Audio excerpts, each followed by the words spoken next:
Welcome to Kim's podcast, the podcast where we delve into the ideas of great thinkers and explore how their wisdom continues to resonate with us today. In this episode, we will unpack the profound insights of one of history's greatest minds, Ibn Khaldun. Born in 1332 in present-day Tunisia, Ibn Khaldun was a historian, philosopher, and a social scientist.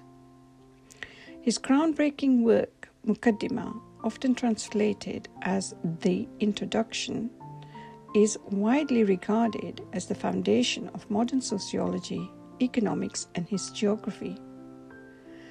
But today, we'll focus on one of his most enduring and fascinating contributions, his theory on the rise and fall of civilizations. Ibn Khaldun believed that civilizations are like organisms. They're born, they grow, they flourish, and ultimately they decline and fade away. And then they are replaced by new ones. But what causes this cycle, you may wonder? What fuels a civilization's rise and what leads to its downfall?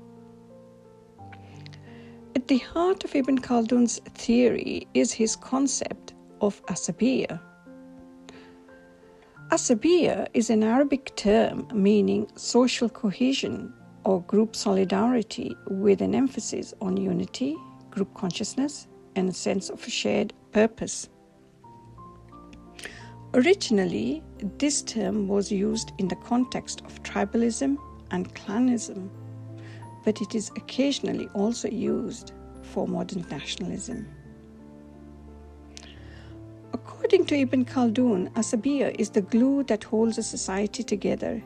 It is what allows people to unite, to cooperate, and to achieve great things. In the early stages of civilizations, Asabiyyah is very strong. Think of it as a pioneering spirit. A group of people, perhaps a nomadic tribe, bands together, often out of necessity to survive. They do share a common goal and they work tirelessly to build their society. But here's where it gets interesting. Ibn Khaldun argued that this very success begins to sow the seed of decline. As civilizations become prosperous and more powerful, the bond of Asabiyyah weakens. Prosperity leads to luxury and opulent behavior in society, which leads to complacency. And people begin to prioritize their own comfort over the collective good. So what happens next? Asabiyyah begins to fade, the civilization becomes vulnerable, corruption spreads, leadership weakens, and internal divisions grow. Eventually, external forces, perhaps a rival civilization or a group of invaders, will exploit this weakness, and then the cycle will begin again. Ibn Khaldun wasn't just describing history, he was identifying patterns within it. For him, history wasn't a series of random events. It was governed by laws that we can study, understand, and maybe even learn from. What makes Ibn Khaldun's insights so remarkable is how timeless they feel. Think about it. How often do we see organizations, movements, or even entire nations rise to greatness, only to falter when success makes them complacent? His theory reminds us of the importance of unity, shared purpose, and vigilance.